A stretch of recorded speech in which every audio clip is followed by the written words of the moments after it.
रैहानतुल मुस्तफा ला हौल वला कुव्वता इल्ला बिल्लाहिल अलियुल अज़ीम। औज़ु बिल्लाहि मिनश शैतानिर रजीम। बिस्मिल्लाहिर रहमानिर रहीम। अम्मा बाद फ़क़द क़ाल अल्लाहु सुब्हानहु तबारक व तआला फ़िल क़ुरानिल मजीद व क़ौलुहुल हक़ व बिल वालिदैनि इहसाना। मोमिनीन, आज का मेरा मौजू है कि वालिदैन के लिए। अज़ीज़ान मोहतरम, कि कुछ बच्चे ऐसे होते हैं जो विलादत पाते ही अपनी माँ को खा जाते हैं। जैसे कि एक बिच्छू जब वो अपने बच्चों को जन्म देता है, जब उनके बच्चों की पैदाइश होती है, तो वो बिच्छू क्या करता है, अपने बच्चों को अपनी पीठ के ऊपर बिठा लेता है। और वो बच्चे क्या करते हैं कि वो अपनी माँ को ही खाना शुरू कर देते हैं। इसके ऊपर ज़रा हम गौर करें। ये एक बिच्छू है जो अपनी माँ को खा रहा है ज़िंदगी में। कौन सी माँ को? उसी माँ को खा रहा है कि जिसने उसको पैदा किया है। इसी तरीके से हमारे माशरे में, हमारे समाज में कुछ औलादें होती हैं, वो इस तरीके से तो नहीं खाती हैं अपनी वालिदैन को। वो इस तरीके से खाते हैं कि माँ अपने बच्चे की परवरिश करती है, वालिद अपने बच्चे की तरबियत करता है, और अरमान ये होता है कि वो अपनी औलाद के सर के ऊपर जल्द से जल्द सेहरा देखे। लेकिन जब यही औलाद जवां होती है, उसकी शादी होती है, शादी होने के बाद क्या करते हैं कि माँ बाप को घर से निकाल देते हैं।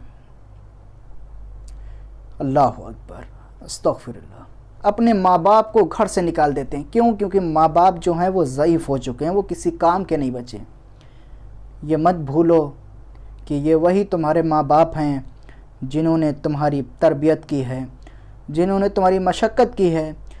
उस वक्त को याद करो कि जिस वक्त तुम छोटे थे, अगर तुम बिस्तर के ऊपर पेशाब कर दिया करते थे, तुमको गीले बिस्तर पे नींद नहीं आती थी, तो तुम्हारी माँ तुमको सूखे में लिटा देती थी और अपने आप गीले बिस्तर के ऊपर लेटा करती थी। हम इसको भुला देते हैं।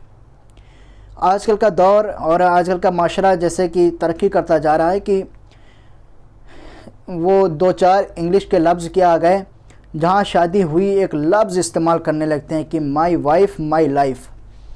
अज़ीज़ान मोहतरम, एक बीवी जो होती है, एक ज़ौजा जो होती है, याद रखना, ज़ौजा के बदले आपको ज़ौजा तो मिल जाएंगी, बीवी के बदले आपको बीवियाँ तो मिल जाएंगी, लेकिन आपको ज़िंदगी में कभी माँ बाप के बदले माँ बाप नहीं मिलेंगे। आप लाख कोशिश कर लें, आप वो माँ बाप की मोहब्बत को नहीं पा सकेंगे। हमको चाहिए कि हम अपने वालिदैन के, जैसे कि खुदा कह रहा है क्या, वला तकुल लहुमा उफ़्फ़िन, कि तुम अपने वालिदैन से उफ़ भी ना कहो। उफ़ कितना बड़ा लफ्ज़ है, लंबा चौड़ा तो नहीं है, सिर्फ दो वर्ड हैं, अलिफ और फे। खुदा कह रहा है कि अपने वालिदैन को तुम उफ़ भी ना कहो। हम क्या करते हैं, अपने वालिदैन को गालियाँ देते हैं, अपने वालिदैन को घर से निकालते हैं, अपने वालिदैन को भूखा रखते हैं, और जब शादी हो जाती है, ज़ौजा तो रूम में दुल्हन की तरह बैठी रहती है और हम अपनी वालिदा को नौकरानी की तरह लगा देते हैं। ज़रा हम तदब्बुर करें, तफक्कुर करें।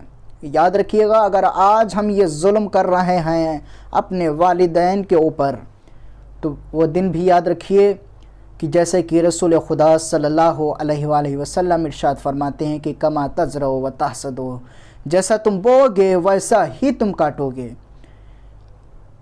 अगर हम आज अपने वालिदैन के साथ एहसान कर रहे हैं, उनके साथ नेकी कर रहे हैं, उनके साथ अच्छा हुस्न सलूक कर रहे हैं, उनके साथ अच्छे अखलाक से पेश आ रहे हैं, हम उनकी बातों को मान रहे हैं, हम उनके बताए हुए रास्तों के ऊपर चल रहे हैं, तो कल याद रखिएगा, कल आपकी भी औलाद होगी तो आपकी औलाद भी आपके बताए हुए रास्ते पर चलेगी, आपकी बात मानेगी, आपके किरदार, आपने जो रास्ता दिखाया उसके ऊपर चलेगी। लेकिन अगर हम इसका अपोजिट करें, अगर आज हम अपने वालिदैन को धक्का दे के घर से बाहर निकाल रहे हैं, तो नबी की हदीस है, याद रखिएगा, ये वही नबी है कि जब तक ये वो कलाम ही नहीं करता है कि जब तक इसके ऊपर वही ना आ जाए, ये वही नबी इरशाद फरमा रहा कि जैसा तुम बोगे वैसा ही काटोगे। तो अज़ीज़ान मोहतरम, हम ज़रा तदब्बुर करें, तफक्कुर करें और ज़रा सोचें कि हम अपने वालिदैन के साथ किस तरीके से पेश आना है। फ़क़त वस्सलाम व रहमतुल्लाहि व बरकातुहू मोमिनीन।